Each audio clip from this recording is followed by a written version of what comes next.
గురుదేవ, కాలసర్ప దోషం ఉన్నవాళ్ళు చాలా భయభ్రాంతులకు గురి చేస్తున్నారు. హ్మ్. ఎందుకంటే ఈ గురువులందరూ వాళ్ళని అలా క్రియేట్ చేశారు. హ్మ్. అందరి జీవితాల్లో ఈ సర్పదోషాలు అనేది కామన్‌గా ఉంటాయని చాలా ఆ! మంది పండితులు కూడా చెప్తున్నారు. అవును. ఏంటి కాలసర్ప దోషం ఉంటే జరిగే నష్టాలు? అసలు ఒకటండి. కాలసర్ప దోషం అనేది గోచార రీత్యా పెట్టారు గానీ, మనుషులకు పెట్టలేదు. ఓకే.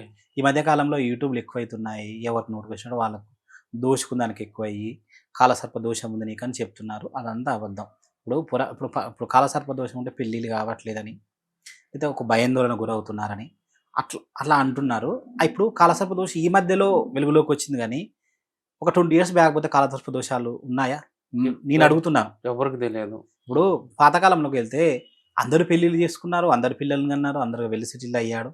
ఎవరు పెళ్ళిళ్ళు కాలేదండి వెనక కాలంలో. అవును. ఆడవాళ్ళ నుంచి మగవాళ్ళకి చూస్తే 25 లోపే పెళ్ళిళ్ళు చేసుకున్నారు అందరూ. అవును. అప్పుడు చక్కగా ఉన్నారు. ఏందంటే ఈ మధ్య కాలంలో ఏందంటే బాగా యూట్యూబ్‌లు ఎక్కువైనాయి. పిల్లలకు కూడా ఏందంటే ఆడపిల్లలకు, మగ పిల్లలకు సేమ్ సేమ్ జీతాలైనాయి. సేమ్ ప్యాకేజీలయినాయి. అన్ని టెక్‌లు ఎక్కువైపోయినాయి నన్నడిగితే. అది 100% నిజమని ఒప్పుకోవాలి. అట్లా ఉండటం వల్ల సో, నాకు ఈ పెళ్లి వద్దు. నాకు ఈ అబ్బాయి, ఈ వరుడు ఇలా కావాలి, అలా కావాలి, ఇలా కావాలని ఒకరికొకరు పోటీ పడి పెడుతున్నారు. అది అది అంతే తప్ప అదేం లేదు. ఒకవేళ మీకు జీవితంలో అంటే మీకు కాలసర్ప దోషం ఉంది నాకు. అసలు కాలసర్ప దోషం ఎవరికుండదు. ఒకవేళ కాలసర్ప దోషం ఉంటే రాహు మీకు మంచి స్థితిలో లేకపోయి ఉంటే